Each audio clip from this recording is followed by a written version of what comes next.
Hi, my name is Mel and I'm a non-binary activist from Estonia. I spent 2 weeks in July traveling through the Baltic countries, and in Tallinn, Estonia, I met up with Mel, who does a lot. This is how they identify. I would say gender-wise I'm non-binary, and sexuality-wise like queer or bi. I use both of these labels. The first thing I figured out, I was like, okay, I'm bi, cool. And I was like, okay, I'm done. Done, finished. And then I'm like, oh, gender is a thing. Because like when I was growing up, there is like no representation whatsoever of like trans people and even less like non-binary people, like zero. So I didn't see anybody who was like me when I was growing up. So I didn't even think it was like an option per se. And like when I came out as like bi or queer, I started seeing also like non-binary people around me, and like that got me like, wait a minute. You know, but it's also like difficult to figure out because like with binary it's like more rigid and it's more easy to grasp what it is or like the concept. But with non-binary it is like so broad. So for me there's like not a specific term, like a micro label I have under non-binary. At first I really tried to find one. I went through all the list and all the very specific labels, and I was like some of them fit but not completely, and like I think gender fluid is like the closest that describes it, but it's fluid, but it's not in a sense that one day I feel super masculine and the other day I feel super feminine. It's just like this like little, just like moves just a little bit. Not much, but there's like fluidity there. So I would just say like I'm non-binary because I feel that encapsulates like my experience the best. When it comes to laws, there is nothing protecting non-binary people in Estonia really. Legal-wise, there is like no protections whatsoever. Invisible, transparent, if one might also say. Yeah, I do bad puns. But yeah, legal protections, none whatsoever. There's only one law that talks about trans people. It's from the year 1999. Yeah, you can guess how much mention of non-binary people there are in the law, like zero. But when it comes to awareness of the general population, Mel can see some hope. Awareness-wise, in society, rather small I would say. There's still like more work to be done. Although we are starting to become a little bit more visible. There are like a little bit more newspaper articles about, like I was in public television like a few months ago, like I first person to be done a historian in public television, like as like a non-binary person. The Estonian and Finnish languages are very closely connected. And like people mentioned there when I did videos in Finland earlier this summer, Estonian also has the benefits of only having gender-neutral pronouns.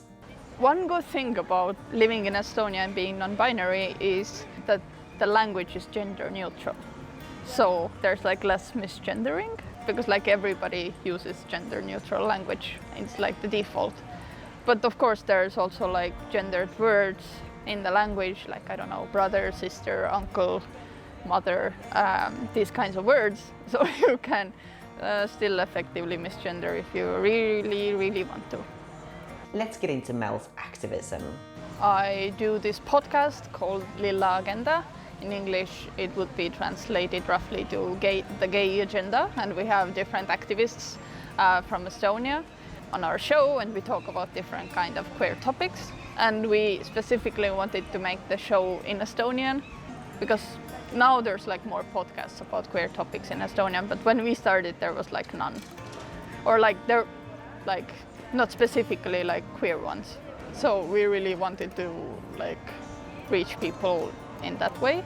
And I'm also an experienced counselor at the Estonian LGBT Association. If you want to talk about like, for example, being non-binary or like queer, and you feel like you need somebody to talk to who has like a similar experience, then there's like many of us.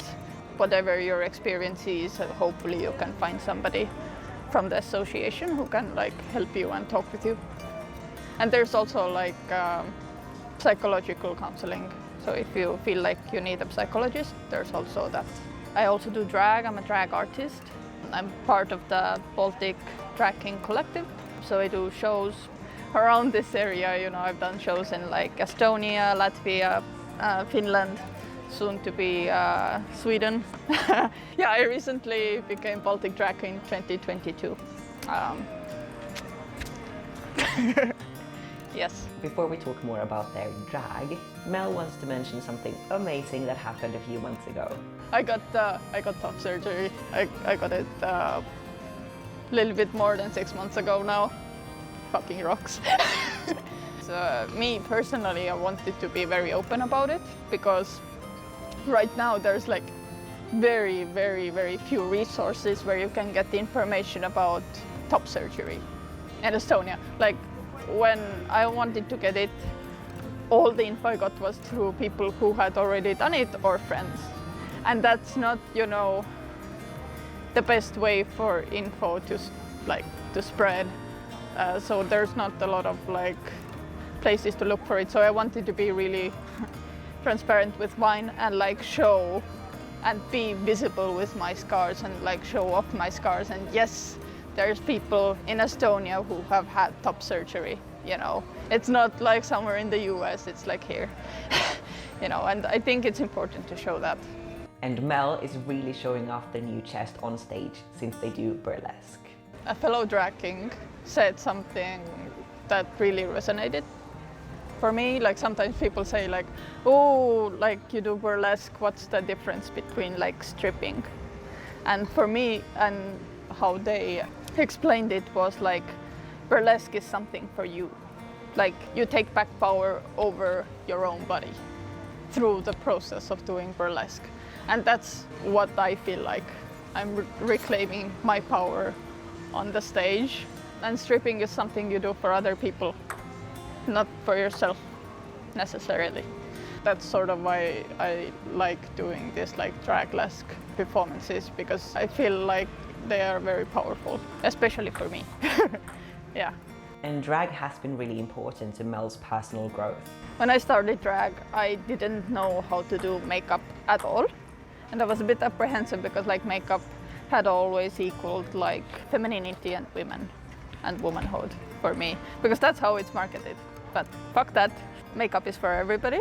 When I started doing drag, that was around the same time I started also questioning my gender identity. So it like in a way helped me discover that in a really safe space and experiment with my masculinity, but also a little bit with my femininity, because when I'm in drag and I have the mustache on and I have the makeup on, nobody really questions my masculinity. So that really allows me to also play with femininity as well, because like nobody assumes that I'm a woman. And especially after top surgery, I've also felt like more confident. I have this one routine where I wear a dress, and I've never wanted to wear dresses. Like, dysphoria to the max. But now, when I do that routine, it's the character wearing a dress, not me wearing a dress, if that makes sense. Mel's drag character is called Major, and this is how they would describe the correlation between themselves and the character. With some drag kings, it's definitely like a character of a cis man, right? Or like a stereotype. But with my drag, I don't really feel that way. I feel like through drag, I'm showcasing my masculinity. Like I'm showcasing my kind of masculinity and like also like healthy masculinity. I don't feel like when I'm on stage, I'm doing like a cis man character. In a sense, like Major is part of me, but it's definitely on stage is like a little bit somebody different. But like definitely Major is a hoe. Clothes will fly and stuff like that, you know, which I don't do in my normal life. Like I don't go like in the middle of Thursday, woo! Yeah. Let's finish off with Mel's hopes and dreams for the future. I hope in the future there will be non-binary rights in Estonia, that it wouldn't be just like emptiness, and that we start talking about more about identity and like non-binary identity in the general discourse, and it's normalized. It's not something for like the yellow pages. Oh, trans person. No, it's, I don't know, we're regular people. Being trans it really is not that exciting. It's quite boring actually. Like, I don't know, I eat cereal and like go to parties and like do all the regular stuff, like it's not really that different. But from the yellow pages it seems like it is. And I think I would like that to change. And more representation as well. Not only from abroad, but from Estonia as well. That's what I try to do with my work a bit as well, to be visible and to show that like, yes, it's okay, and yes, we are here. And especially to the young trans people, that they are not alone. There is support for them.